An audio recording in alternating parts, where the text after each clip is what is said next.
السلام علیکم ورحمۃ اللہ وبرکاتہ نحمدہ ونصلی علی رسولہ الکریم اما بعد فاعوذ باللہ من الشیطان الرجیم بسم اللہ الرحمن الرحیم رب اشرح لی صدری ویسر لی امری واحلل عقدۃ من لسانی یفقہوا قولی ربی زدنی علما ربی یسر ولا تعسر وتمم بالخیر وبک نستعین آمین اللہم صلی علی محمد وعلی آل محمد صلی اللہ علیہ وسلم۔ جی الحمدللہ رب العالمین، چوتھا پارہ ہے سورۃ النساء۔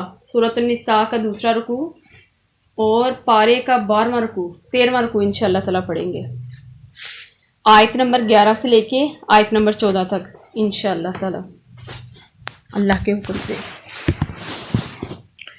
4 رکوع ہیں، اس 4 آیتیں ہیں اس رکوع میں، 4 آیتوں پہ یہ رکوع مشتمل ہے، اور پورا سمجھے کہ وراثت کے بارے میں بتا دیا گیا ہے کہ کیا دینا ہے کس کو اور کیا کرنا ہے۔ اسی طرح ہی ہم نے 7ویں آیت سے شروع ہوا تھا، یہ للرجال نصیب، اور مردوں کے لیے حصہ چھوڑ گئے ان کے والدین اور قرابت دار، اور عورتوں کے لیے حصہ ہے اور چھوڑ گئے ماں باپ ان کے اور قرابت والوں کے لیے تھوڑا ہے۔ اس میں یہاں سے شروع ہوئی یہ بات، اس رکوع میں بھی آیا ہے تھوڑا سا، اور یہ پورا رکوع جو ہے نا وہ اسی کے بارے میں ہے۔ بسم اللہ الرحمن الرحیم۔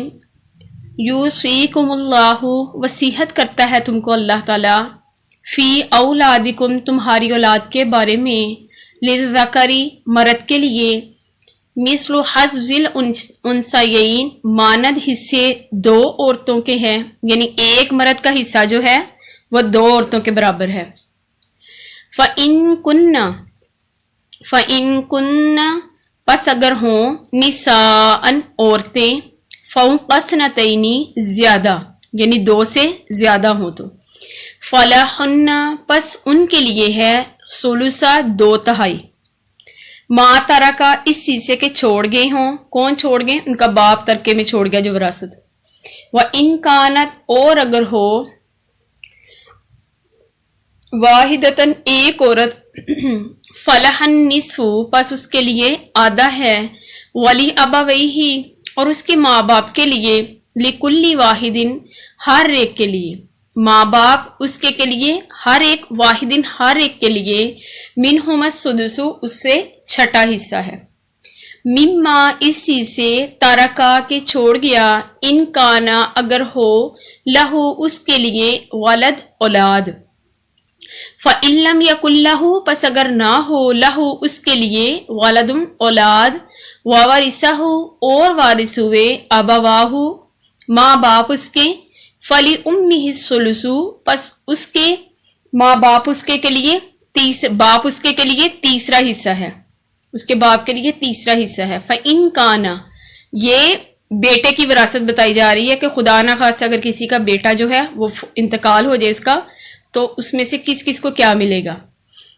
فَإِن كَانَ، پس اگر ہو، لَهُ، اس کے لیے، اخوتن، کئی بھائی، فَلِأُمِّهِ السُّدُسُ، پس اس کی ماں کے لیے چھٹا حصہ ہے، من بعد، پیچھے، وصیتین، وصیت کے، یوسی، وصیت کر جائے، بیہا، ساتھ اس کے، او دین، یا قرض کے، آباؤکم، باپ تمہارے، و ابناؤکم، اور بیٹے تمہارے، لا تدرون، نہیں جانتے، ایہم، کون ان میں سے، اقرب، بہت نزدیک ہے، لکم، تمہارے لیے، نفع، نفع میں، فریدتم، مقرر کیا ہوا ہے، من اللہ، اللہ کی طرف سے، ان اللہ، بے شک اللہ تعالیٰ، کانا ہے، علیماً، جاننے والا، حکیمہ، حکمت والا۔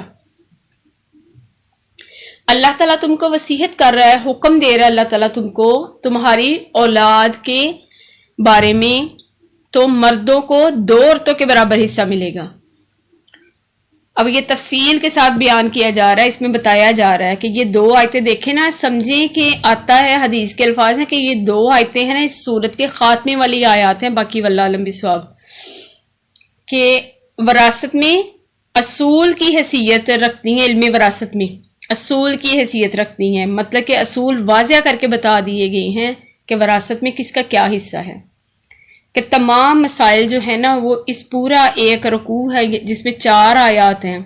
اب اس میں آتا ہے، حدیث کے الفاظ ہیں کہ حضرت جابر بن عبداللہ رضی اللہ تعالیٰ عنہ بیمار ہوئے، آپ صلی اللہ علیہ وآلہ وسلم حضرت ابو بکر صدیق رضی اللہ تعالیٰ عنہ کے ساتھ، اللہ نے ان کو صحت دے دی تو وہ خود اس حدیث کو انہوں نے راوی کیا ہے۔ اس حدیث کو کہتے ہیں کہ آپ صلی اللہ علیہ وآلہ وسلم اور حضرت ابو بکر صدیق رضی اللہ تعالیٰ عنہ میری عیادت کے لیے تشریف لے کے آئے، پیدل چل کے، پیادہ کہتے ہیں چلنے کو، پیدل چل کے آئے۔ تو کہتے ہیں کہ آپ صلی اللہ علیہ وسلم نے وضو کے لیے پانی منگوایا، اور اس کے بعد آپ صلی اللہ علیہ وسلم نے اس وضو کا جو وضو کر کے اس پانی کے جو چھینٹے تھے وہ میرے منہ پر مارے۔ پھر اس کے بعد آپ صلی اللہ علیہ وآلہ وسلم یعنی جب ان کو ہوش آ گئی تو اس کے بعد کیا آتا ہے کہ انہوں نے کہا کہ میں نے آپ صلی اللہ علیہ وآلہ وسلم سے پوچھا، اپنے مال کے بارے میں دریافت کیا کہ میں اس کو آیا کس طرح تقسیم کروں، اس پر یہ والی آیات نازل ہوئی۔ اب ایک اور دوسری روایت میں ہے کہ حضرت سعد بن ربی وفات پا گئے جنگ احد میں، اور ان کے چچا نے اب ان کا سارا جو مال تھا نا وہ سنبھال لیا، جو ورثہ تھا وہ سنبھال لیا۔ اب سعد کی جو تھی نا، حضرت سعد رضی اللہ تعالیٰ عنہ، ان کی 2 بیٹیاں تھیں۔ اب ان کی بیوی آئی آپ صلی اللہ علیہ وسلم کے پاس اور کہا کہ اللہ کے نبی صلی اللہ علیہ وآلہ وسلم کہ حضرت سعد کی بیٹیاں بھی موجود ہیں، تو بیٹا تو کوئی نہیں ہے، لڑکے کو تو دگنا حصہ ملے گا، تو اب بیٹی کو کیا ملے گا کہ وہ چچا نے ساری وراثت سنبھال لی ہے۔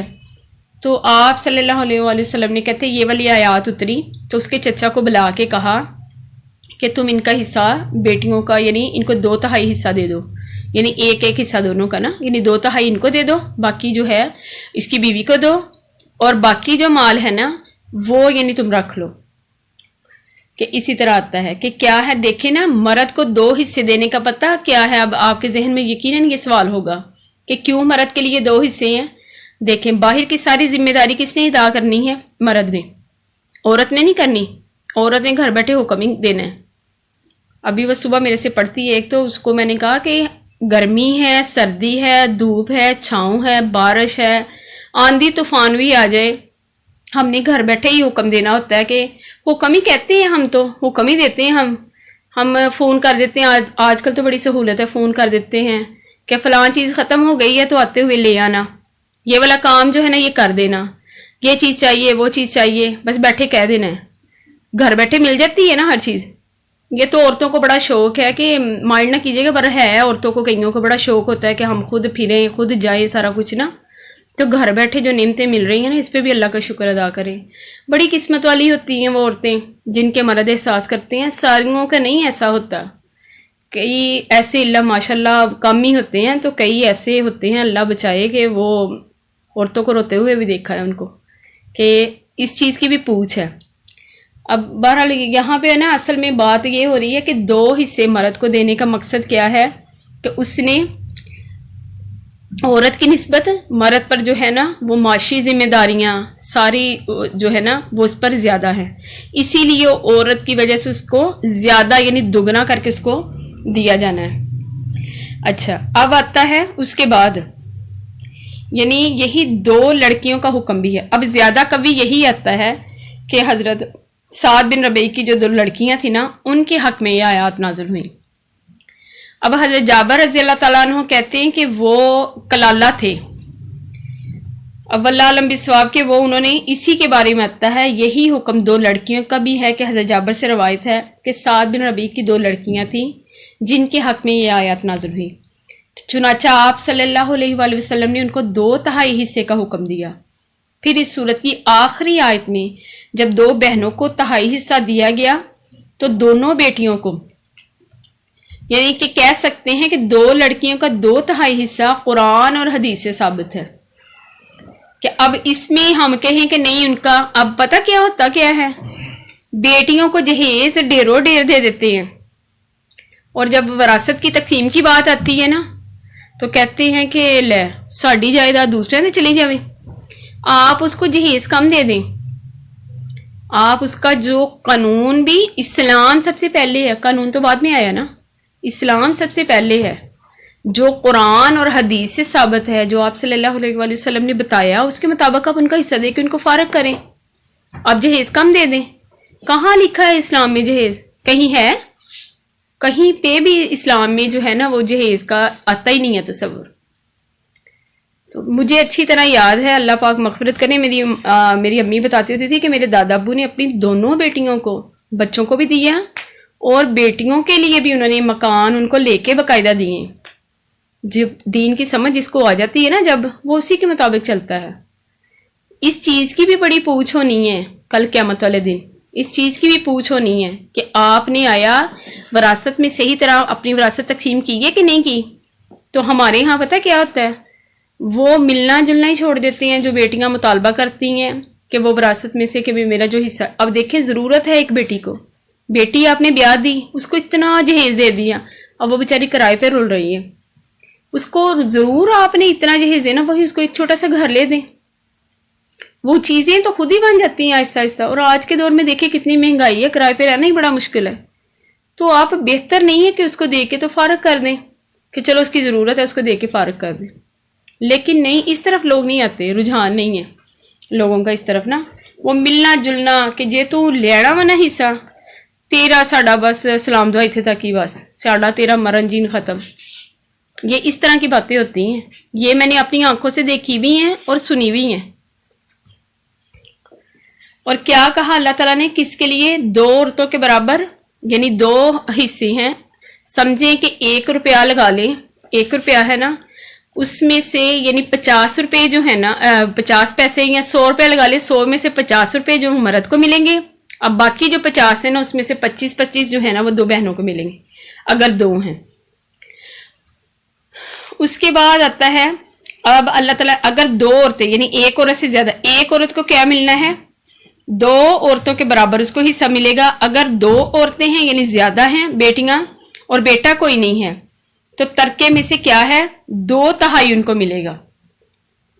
یعنی آدھی ان میں تقسیم کر دی جائیداد اور آدھی جو باقی رہ گئی بچی وہ کیا ہے کہ اس کا جو چچا تایا جو بھی ہے نا ان میں ہوگی تقسیم.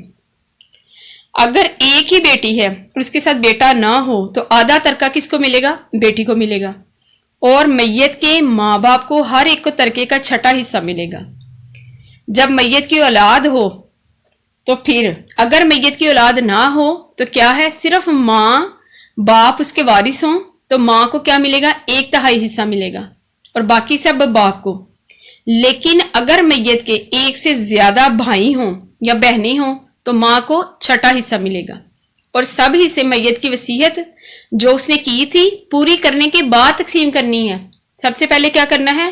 اس کا قرض دینا ہے. بیہا او دین، دین مطلب اس کا قرض پہلے دیں.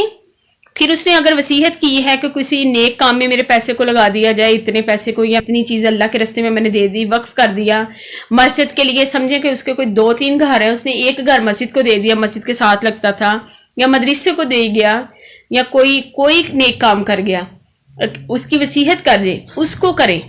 اب اس کی وصیت میں یہ نہیں ہے کہ وہ وصیت کر دے میرے عرس کرنا تو میرے بھنگڑے ڈالنا اور میرا یہ سب کچھ کرنا. یہ سب کچھ کہیں پہ بھی نہیں ہے، وہ غیر شرعی کام ہے، شریعت کے مطابق نہیں ہے.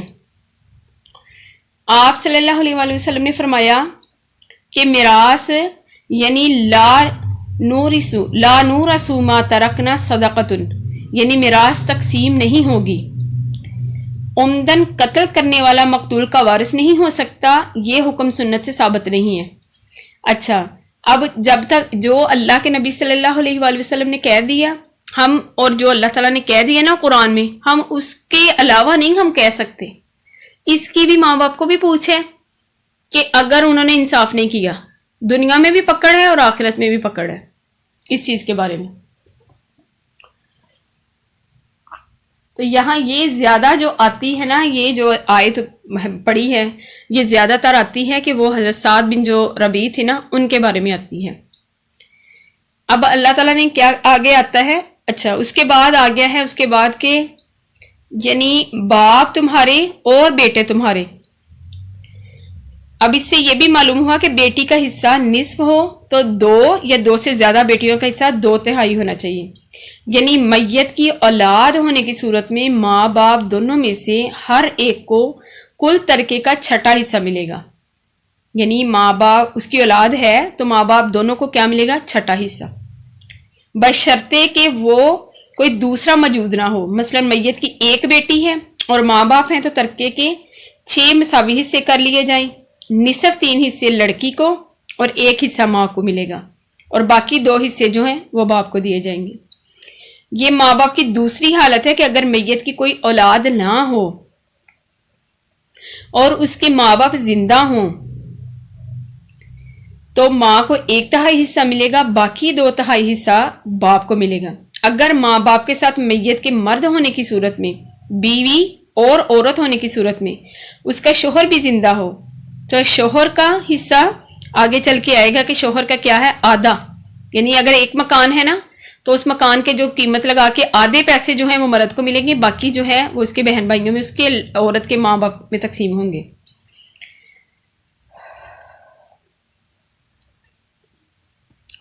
اب اللہ تعالیٰ نے کہا تم نہیں جانتے ان میں سے بہت نزدیک ہے، یعنی باپ دادا یا بیٹے پوتے، تم کیا جانو کہ تم میں سے کس کو زیادہ فائدہ پہنچنے والا ہے؟ اللہ کو زیادہ پتہ ہے. یہ اللہ کا مقرر کیا ہوا حصہ ہے. اب یہ اصل میں پتہ کیا تھا؟ عرب میں حصہ نہیں تھے دیتے، عورت کا کوئی حصہ نہیں تھا، بیٹیوں کو حصہ نہیں تھے دیتے، اور پھر جو بچے چھوٹے ہوتے تھے نا ان کو حصہ نہیں تھے دیتے. جو جوان بچے ہوتے تھے یا جو جنگ کے قابل ہوتے تھے ان کو حصہ دے دیتے تھے بس. اور ابھی بھی ایسی جاہلانہ جو کام ہے نا یہ سارے اسی طرح ہی ہو رہے ہیں ابھی بھی. اور اللہ ہر ایک چیز کو جاننے والا اور حکمت والا ہے.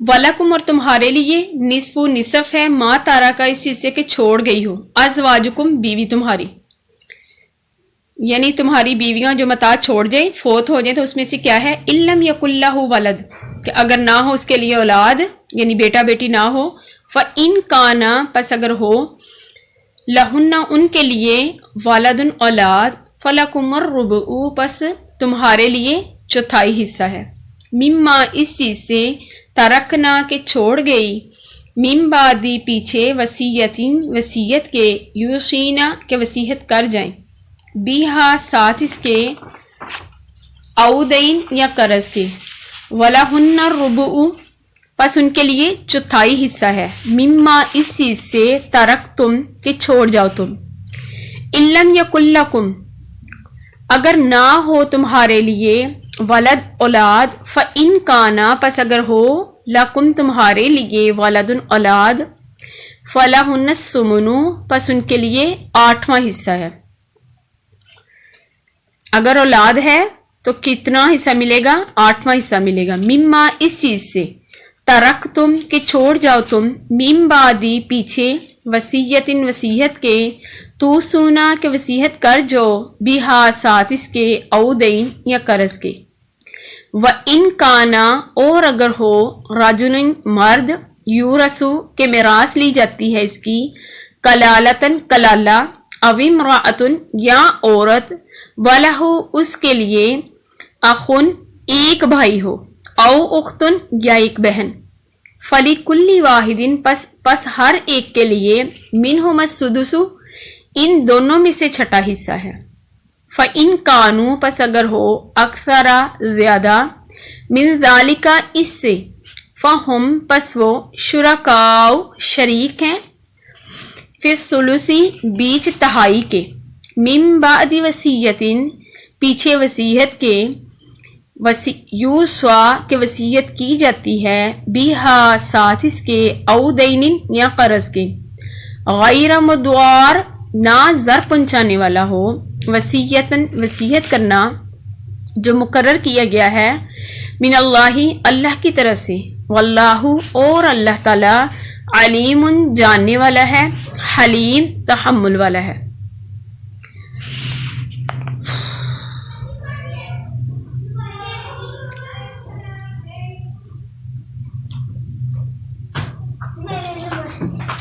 اچھا دوسری حالت یہ بھی ہے کہ پھر بیوی ایک ہو یا ایک سے زیادہ، سب چوتھائی یا 8ویں حصے میں شریک ہوگی. کوئی مرد یا عورت مر جائے، اس کا باپ اور اولاد نہ ہو، تو اس کے ورثاء کو کلالہ کہا جاتا ہے. کلالہ کی یہی تشریح جو ہے حضرت ابو بکر، حضرت عمر اور حضرت علی سے آتی ہے.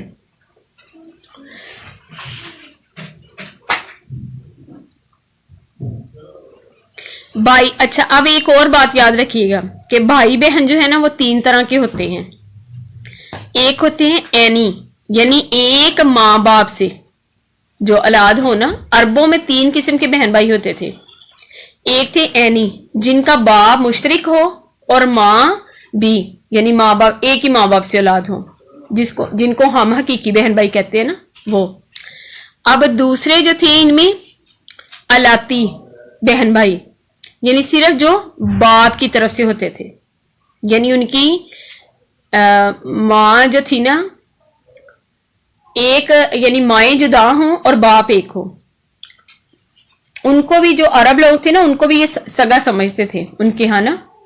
اب جو تیسرے تھے اخیافی بھائی بہن جو ایک ماں سے ہوں لیکن ان کا باپ دوسرا ہو، وہ کیا تھے؟ اخیافی بہن بھائی کہلاتے تھے. ان کو یہ ستیلا کہتے تھے. اب ان میں سے بتایا گیا ہے کہ ان میں سے ہر ایک کو برابر حصہ ملے گا، یعنی مرد کو عورت پر فضیلت نہیں ہوگی کہ 1/3 میں سب شریک ہوں گے. اس سے معلوم ہوتا ہے کہ دیکھیں نا اسی کے مطابق کہ اخیافی بھائی جو ہے نا 4 احکام میں دوسرے وارثوں سے مختلف ہیں کہ یہ صرف ماں کی جو وراثت ہے اس سے حصہ لے سکتے ہیں. ان کے مرد اور عورت کو مساوی حصہ دیا جاتا ہے. ان کو صرف میت کے کلالہ ہونے کی صورت میں حصہ ملتا ہے، خواہ وہ کتنے ہی ہوں ان کا حصہ ثلث سے زیادہ نہیں ہوتا. یعنی تیسرا، مثلا ایک میت کا شوہر، ماں اور 2 خیافی 2 عینی بھائی بھی موجود ہوں تو علماء کے نزدیک شوہر کو کیا ملے گا؟ نصف ملے گا اور ماں کو سدس ملے گا، اور باقی 2.5 حصے میں اخیافی بھائیوں کے ساتھ عینی بھائی بھی شریک ہوں گے. حضرت عمر نے اسی قسم کے ایک مقدمے میں یہی فیصلہ صادر فرمایا تھا، اور صحابہ میں سے حضرت عثمان، ابن مسعود، ابن عباس اور زید بن حارثہ رضی اللہ تعالیٰ عنہما سے بھی یہی ثابت ہے. اور جو چاروں مسلک ہیں، امام شافعی، امام مالکی، جن کو ہم سارے چاروں علماء کو جن کو ہم مانتے ہیں، ان کا بھی یہی ہے کہ البتہ حضرت علی رضی اللہ تعالیٰ عنہ اخیافی بھائیوں کو دیگر سگے بھائیوں کو کی نسبت محروم قرار دیتے ہیں. اور واللہ اعلم بالصواب.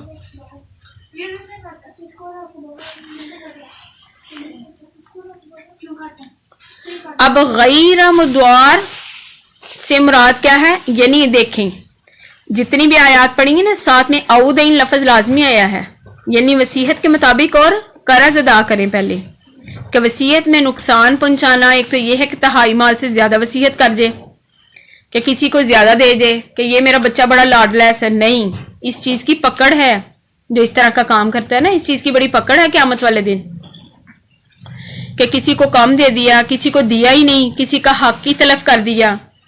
تو یہ سارا اب پتہ کیا ہوتا ہے، کوئی مرتبہ بعد نہیں ہے تو جائیداد کی تقسیم کی فکر پہلے پڑ جاتی ہے. حالانکہ آپ پہلے پوچھیں گے کیا آیا اس کے ذمے کوئی قرض ہے. ہوتا تو یہی ہے نا کہ وہ فوت ہو گیا تو کھڑا ہو کر کوئی پوچھتا ہے کہ اگر اس کے ذمے اس نے کسی کا قرض دینا ہے یا کچھ کرنا ہے تو آپ لوگ بتا دیں.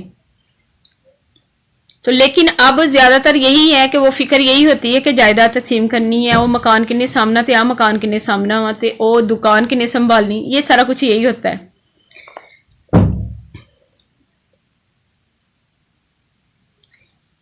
ایک وہ حدیث ہے نا آپ صلی اللہ علیہ وآلہ وسلم کی، حضرت ابو ہریرہ رضی اللہ تعالیٰ عنہ سے روایت ہے، وہ دوسرے پارے میں بھی ہم نے پڑھی تھی کہ ایک آدمی 70 برس تک نیک عمل کرتا رہا مگر مرتے وقت کیا کیا کہ جس کی وجہ سے وہ جہنم میں چلا گیا. وہ اپنی وصیت میں ظلم کر جاتا ہے، وصیت میں ظلم کرتا ہے کہ وہ صحیح طریقے سے وصیت نہیں کرتا، وراثت جو تقسیم ہے وہ اس کی وصیت جو ہے وہ صحیح طریقے سے نہیں کرتا. تلکا یہ ہیں حدود اللہ، حدیں اللہ تعالیٰ کی، وَمَن یُطِعِ اللَّهَ اور جو کہ کہا مانے اللہ تعالیٰ کا، وَرَسُولَهُ اور رسول اس کے کا، یدخلہ داخل کرے گا اس کو جناتن جنت میں تجری کے چلتی ہیں من تحتہا الانہار اس کے نیچے نہریں خالدینہ ہمیشہ رہنے والے ہیں فیہا اس میں وذالک الفوز العظیم اور یہی ہے مراد پانا بڑا۔ اب یہ اللہ کی حدیں ہیں، اللہ نے بتا دیا ہے کہ یہ کیا ہے، کس طریقے سے اپنی جائیداد تقسیم کرنی ہے، یہ بتا دیا ہے۔ یہ بڑی ڈیٹیل ہوتی ہے، میں تو تھوڑی سی مختصری آپ کو بتا رہی ہوں، تو یہ تو بہت ڈیٹیل میں جائیں تو کوئی 2-3 گھنٹے تو لگ جائیں گے اس میں۔ تو اللہ تعالیٰ کہتے ہیں یہ حدیں ہیں اللہ تعالیٰ کی، اور جو اللہ کا کہا مانے گا اور اس کے رسول کا، اس کے لیے اللہ نے جنت تیار کی ہے جس میں وہ ہمیشہ رہیں گے اور کامیابی بڑی ہے۔ وَمَن يَعْصِ اللَّهَ اور جو کوئی کہ نافرمانی کرے اللہ کی، وَرَسُولَهُ اور رسول اس کے کی، وَيَتَعَدَّ اور گزر جائے یعنی توڑ دے پار کر دے حدودہ حدوں اس کی کو، یعنی جو اس کا انکار کرے کہ میں نہیں مانتا، یدخلہ کیا کرے گا اللہ تعالیٰ اس کو داخل کرے گا اس کو نارن آگ میں، استغفر اللہ، خالدن ہمیشہ رہنے والے ہیں فیہا اس میں، وَلَہُ اور ان کے لیے عذاب ہے مہین ذلیل کرنے والا۔